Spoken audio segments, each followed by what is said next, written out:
Planong magsampa ng kaso si Richard Gutierrez laban sa asawang si Sara Labati. Pero napigilan daw ito dahil kay Rufa Gutierrez. Richard, kakasuhan si Sara Labati. Pinigilan ni Rufa Gutierrez. Kung hindi dahil umano kay Rufa Gutierrez, tutuluyan ang kapatid niyang si Richard ng pagsasampa ng kaso laban sa misis nitong si Sara Labati. Ayon kay Christopher Min, umiiyak na kinumbinsi ni Rufa si Richard na wag nang ituloy ang balak alang-alang sa mga anak nito na sina Sion at Kai. Dapat po noong nakarang linggo pa, noong Lunes ay nagsampa na ng demanda si Richard Gutierrez laban kay Sara Labati pero napigil. Chika naman ni Christopher Min, ang sabi ng kanyang abogado, ayon sa aking source, tayong dalawa ay nag-uusap. Okay na sa iyo ito. Okay na rin sa mami mo. Pero kausapin mo muna ang buong pamilya mo na ginawa naman ni Richard. Dagdag ng showbiz columnist at host. Ang unang-unang kumontra, si Rufa Gutierrez.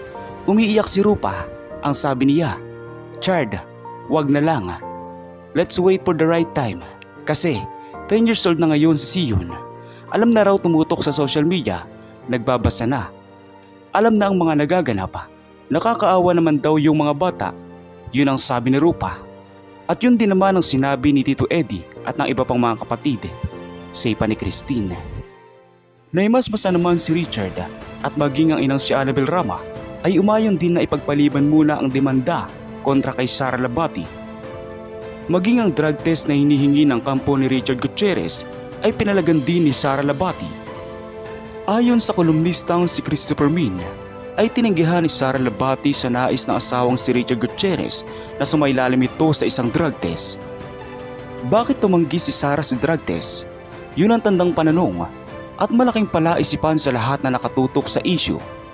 Muli ang aming tanong, may koneksyon kaya sa pagpunta ni Tita Annabel Rama sa PIDEA ang kwentong ito?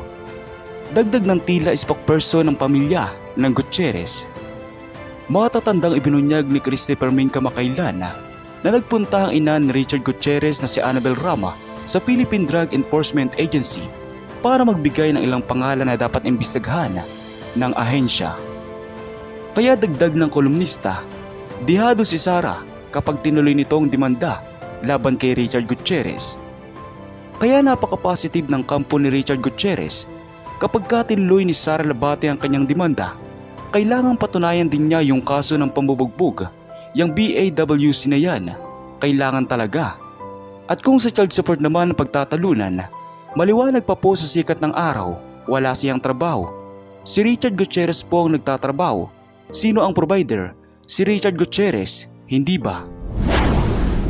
Kaugnay nito, inilahad ni Christopher Min na hindi pinasama ni Sara Labati sa Japan trip ng pamilya Gutierrez ang mga anak nila ni Richard na sina Sion at Kai.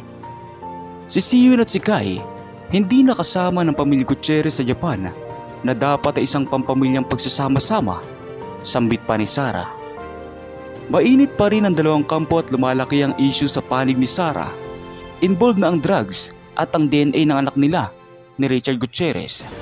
Kaabang-abang ang susunod na report ni Christopher Min.